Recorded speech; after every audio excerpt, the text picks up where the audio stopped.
I was never the biggest fan of the whole James Bond thing. I outlined a lot of this in a video I uploaded for 2006's Casino Royale, which I actually really like, although it is the exception in the long-running James Bond series. Of course, one goes back to 1963's From Russia with Love. The appeal is so overt, obvious, and genuinely engrossing.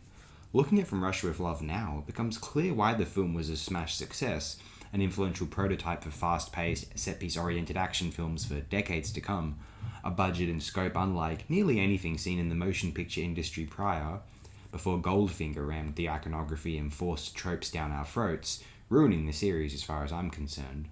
What a hot take that is.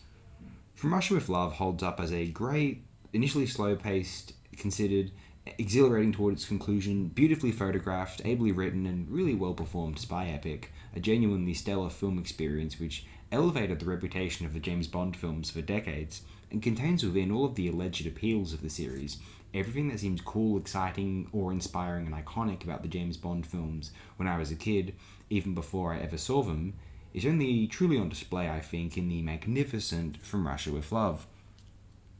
Along with 2006's Casino Royale and 1967's Casino Royale, for differing reasons, this is the only James Bond film of which I'd consider myself a real fan of.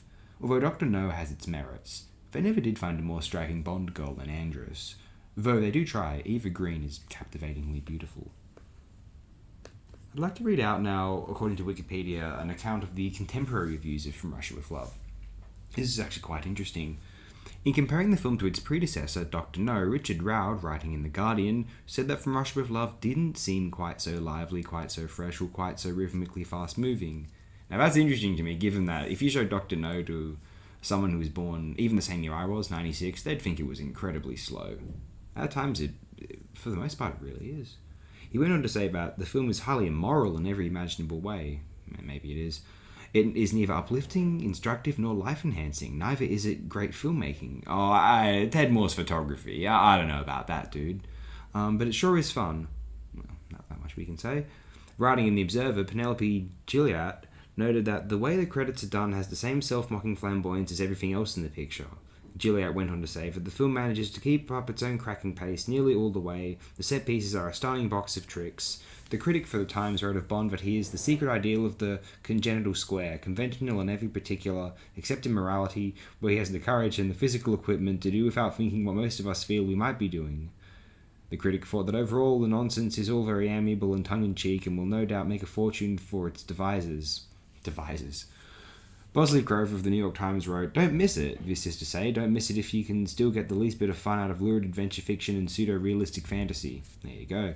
For this mad melodramatization of a desperate adventure of Bond with sinister characters in Istanbul and on the Orient Express, is fictional exaggeration on a grand scale and in a dashing style, thoroughly logical and improbable, but with tongue blithely wedged in cheek. But then the later reviews. Time magazine called the film Fast with Love received critical praise from critics decades following the film's original release and is considered one of the finest of hard-hitting, sexy Tomatoes sampled 62 reviews and judged 95% of the reviews to be positive with an average rating of 7.9 out of 10. Combo of tongue-in-cheek and seriousness, and the Istanbul location is a razor-sharp, friskly-paced cold war thriller that features several electrifying action scenes. Many online sites commonly cite From Russia with Love as the best Bond film of all time. This is the film that really takes advantage of its location. Danny Peary described From Russia with Love as an excellent, surprisingly tough and gritty James Bond film, which is refreshingly free of the gimmickry that would characterize the later Bond films. Yeah, try Goldfinger onward.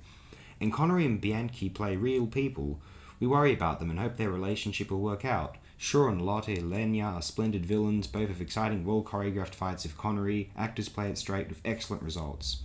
Film critics James Bradinelli cited this as his favourite Bond film, writing, "Only From Russia with Love avoids slipping into the comic book realm of Goldfinger and its successors," there you go, while giving us a sampling of the familiar Bond formula, action, gadgets, women, cars, etc.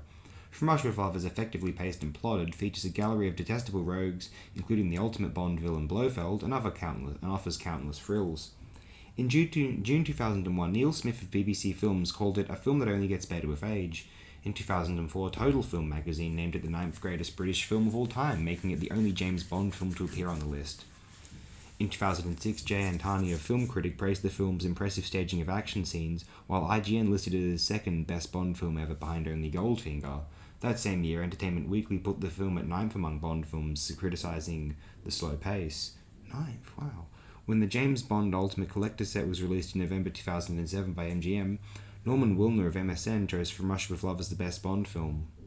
Conversely, in his book about the Bond phenomenon, The Man with the Golden Touch, British author Sinclair Mackay states, "I know it is heresy to say so, and that some enthusiasts regard From Russia with Love as a holy grail of Bond, but let's be searingly honest, some of it is crashingly dull." Only, I would say, the part where Bond and Karen Bay are meeting with the gypsy group. I don't know if that term's exactly tasteful now. The Romani, there you go. And there's a cat fight. Yeah, that's not. Depending on one's I was gonna say it's not anyone's favorite scene, but depending on one's disposition, it may well be their favorite scene. In a 2014 Time Out polled several film critics, directors, actors, and stunt actors to list their top action films. From Russia with Love was listed at 69. Okay. The British Film Institute's Screen Online guide called the film one of the series' high points and said it had advantages not enjoyed by many later Bond films, notably an intelligent script that retained the substance of Ian Fleming's novel while toning down the overt Cold War politics. The Cuban Missile Crisis had only occurred the previous year. In 2008, Michael G. Wilson, the current co-producer of the series, stated, "We always start out trying to make another From Russia with Love and end up with another Thunderball." Sean Connery, Michael G. Wilson, Barbara Broccoli, Timothy Dalton, and Daniel Craig also considered this their favourite Bond film. Albert Broccoli listed it with Goldfinger and The Spy Who Loved Me as one of his top 3 favourites, explaining that he felt it was with this film that the Bond style and formula were perfected. Yeah, Broccoli thinks so, and I have to agree with him there.